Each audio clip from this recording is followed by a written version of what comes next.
You just made a brand new Instagram page for your business. You're excited, you're ready to start building some followers, some engagement, and ultimately some leads and sales. If that's you, then watch to the end of this video because I'm sharing the 4 things you need to do to market a brand new Instagram page from scratch. And in case you don't know, I'm Brandy with Life Marketing, the digital marketing agency that has driven over $272 million in revenue for small businesses from social media alone. So let's get into it. The first thing you need to do is determine what your goal for your Instagram is and make sure it's set up to support that goal. A lot of business owners make the mistake of creating an Instagram page and saying, okay, I want a lot of followers and viral views and full comment sections and a lot of likes. But what they actually want is sales. And don't get me wrong, you can have it all. And when done right, the vanity metrics should convert into profitable metrics, which we'll talk more about. But if you're focused on just followers or following the latest TikTok trends, you're probably not posting content that attracts the right people to convert into customers later on. So whether your end goal is sales or leads or in-store foot traffic, your page needs to be set up to reflect that. So make sure you set up your Instagram account as a business account so that you have access to all the business tools and analytics that come with that, and make sure you select the right page category. Make sure your hours are updated and posted in your bio if applicable. Make sure all of your call to action buttons point not just to your website, but to the action you want them to take there, whether that's a contact page or a reserve now page or a product page or what have you. Make sure your contact information and all other information in your bio is up to date. Use the visual real estate you have to establish branding or brand recall and provide value. Your profile picture should be your logo. If you're a dog groomer, don't put a picture of one of your dogs as the profile picture, put your logo. And your profile picture should be the same across all social media platforms to help establish brand credibility, brand trust, and brand recall. Then in your bio, address your target market's goals or pain points and tell them clearly how they benefit from purchasing from you. You can see ours has language like helping small businesses grow and done for you services to make it clear on who we help and how we help them. It's also a good idea to have a pinned post, which is a post that stays at the very top of the page, and all of the content you publish will appear after this pinned post. Your pinned post should be sort of like a start here button, telling your Facebook followers what they can expect from following you, how to work with you, and how they benefit from working with you. You can see our pinned posts here sharing the different services we offer,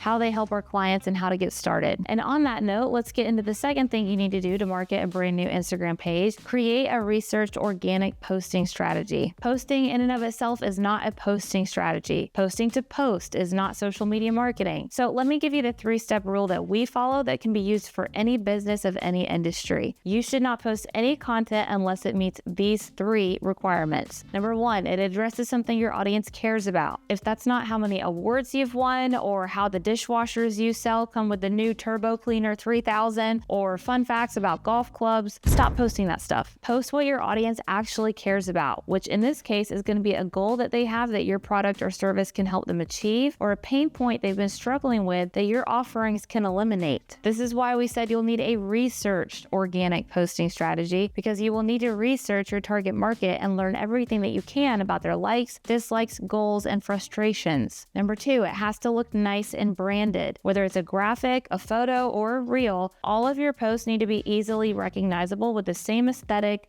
brand tone, colorways, and vibe. People should be able to see your content mid-scroll and know it's from you. And when they look at your page, it should all look cohesive under the same branding, language, and so on. Especially when it comes to Instagram, which is one of the most visual social media platforms of all time. You have to understand that you're selling more than a product or service. You're selling a lifestyle. You're selling inspiration. You're selling a solution to something. So your Instagram feed needs to do all of those things. It needs to inspire. And number 3, it needs to be educational, entertaining, or a combination of both, called edutainment. You might be hitting requirement number 1 and addressing something that they care about, but if you're addressing it in a boring or confusing way, you're gonna lose their attention. So the delivery needs to be actually helpful and clear and educational, or funny and attention-grabbing and entertaining, or a combination of both. Do not post content that does not meet those 3 requirements, because you're just wasting time and energy if you do. The point of posting is to attract qualified eyeballs that are likely to not just engage on social media, but also purchase from you. So don't post content that's not going to do that. And one last thing I'll add here is once you've done all of that and you have content going out that meets those 3 requirements, make sure you help it along as much as possible with Instagram's free organic tools. Put hashtags in the caption or comment section. Add trending audios to the post, whether that's a reel or a static image. Put keywords in your caption and bio. You want to help your content get found by optimizing it for the keywords people would search if they needed your product or service. The third thing you need to do to market your brand new Instagram page is run cold ads. A cold ad just means an ad that is targeting an audience that has never heard of your brand before, and because it's an ad, it will be a paid effort, unlike your organic posting strategy. While it's free to post, you'll need an advertising budget to pay Facebook to run ads. And yes, I say Facebook because you run Instagram ads through Facebook Ads Manager. Now, there are 2 places where most business owners go wrong with running cold ads. The first is they pick the wrong campaign. The engagement campaign is the easiest to set up, and they think, oh, I'll just put some money behind one of my posts and it'll put my business in front of more eyeballs. Here's the problem with that. Facebook optimizes for the campaign objective you choose. So let's say you tell Facebook, hey, I want to show my ad to women in this zip code with these 3 interests, and you run it as an engagement campaign. Then you run an ad to the same exact audience in a sales campaign. The difference in each campaign is that in the engagement campaign, Facebook is going to show the ad to people within the selected audience who are most likely to engage. Whereas in the sales campaign, Facebook is going to show the ad to people within the selected audience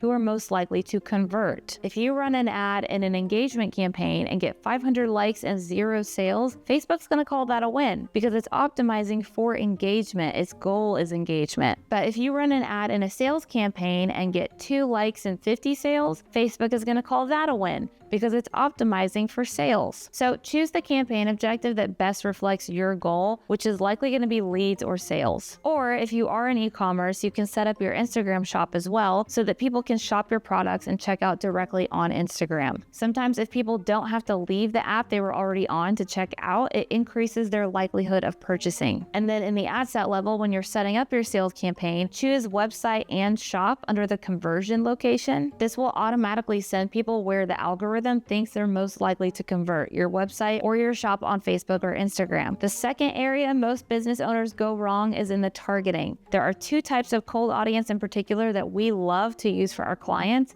and that's lookalike and broad. A lookalike audience is a group of new people who have never heard of your brand before that Facebook finds who look like your existing customers, making them the most profitable cold audience you can target because they have the same makeup and buying patterns as your existing clients do. A broad audience is an audience targeted by demographics, interests, or behaviors that is still pretty big in size. If you have more than 1,000 clients or customers, then we'd recommend you start with a lookalike audience. All you have to do is upload your customer list as a custom audience in Ads Manager, then choose that audience as the source audience to create a lookalike audience out of. Just make sure your source customer list has about 1,000 customers on it or more, and that you choose the top 1% when creating the lookalike audience. Both of those things will make sure Facebook has a big enough pool of people to analyze and that the new audience it finds for you resembles your customer base as closely as possible. Now, it's important that the source list be your actual customers and clients, not just your general email subscribers. Because what do you want more of? Email subscribers or paying clients? Paying clients and customers, right? So then your source audience that the lookalike audience is mirroring needs to be your paying clients or customers. Making a lookalike audience out of anything other than your customers can actually hurt your results. We do this for every client that has a sizable enough customer list available to take advantage of because it works. Now, if you don't have 1,000 customers yet to make a lookalike audience out of, don't worry, you can use our other favorite cold targeting option, a broad audience. So you'll choose from Facebook's detailed targeting options and select an audience based on demographics, behaviors, and interests, but you don't want to go super niche here. A lot of business owners make the mistake of creating a super small, narrowed down audience in the hopes of nailing down their exact target customer. But the reality is algorithms are smart enough to read your ad copy, images, and URLs and find the audience that's most likely to convert. You're actually hindering the ad algorithm algorithm's ability to do that by giving super strict constraints in the targeting. So if you're using broad targeting, stick to narrowing only demographic details like gender, location, and age, because these are targeting options that you can be 99% sure of. For example, let's say you own a female-centric salon in Phoenix, Arizona. Then you can be 99% sure that your audience will be female and live within a 15-mile radius of your salon. Those will be the only two targeting options you need to use. Unless you cater specifically to seniors, then you could add in an age range as well. You get the idea. If you feel your audience is still too broad, then we would recommend adding 1 to 3 interests max to help the algorithm sort faster, but remember that it's good at sorting on its own now. Ideally, for local campaigns, you're targeting an audience size of 25,000 people or more,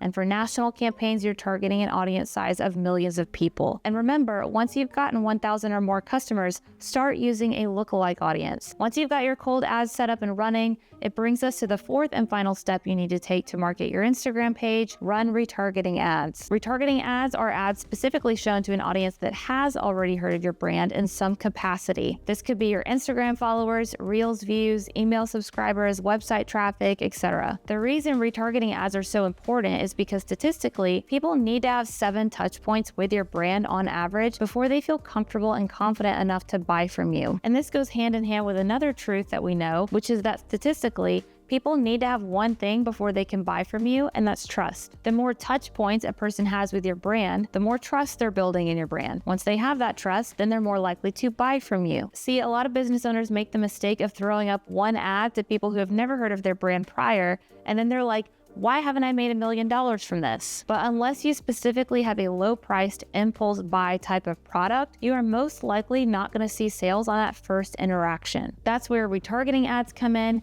You want to put your brand and ads in front of people multiple times until they buy from you. If you're in e-commerce, this means running dynamic retargeting ads so that your audience is shown a product carousel of the exact product that they were looking at on your site. If you're in the service-based business, this means running multiple ads targeting different goals and pain points to the same audience until they convert. Now, since you made it this far, I'm going to let you in on a bonus tip. There is a tool that we use for both ourselves and for our clients that helps you be able to do all of this and helps continue nurturing leads and customers after they've given you their information. It's called Marketing Tank, and it's our all-in-one customer acquisition system. It has a social media scheduler built into it so you can schedule your content out in advance. This way, you're not frantically trying to get your post up the day of whenever you remember to do it, right? You can take the researched organic posting strategy we talked about and make sure it's all scheduled out nicely in advance here. You can create landing pages with it in a few simple clicks, even if you have no website experience, because it comes with hundreds of pre-built templates, and you can just use the drag and drop tools to tweak the templates to match your branding and offerings. So if you need a high converting landing page to send traffic to from your Instagram ads, you can create that here. It also comes with pre-built text and email automations. So again, it's super user friendly. All you have to do is come in and edit them to match your brandings and offerings. But the automation workflows are already set up for you, which is a huge time saver for business owners and allows you to start nurturing leads and clients right away. You can automate proposals and invoices, collect payments. It's seriously the all-in-one super tool for small business owners. And you can check it out in a free trial if you want. So if you're interested in that, I will put a link for it down below.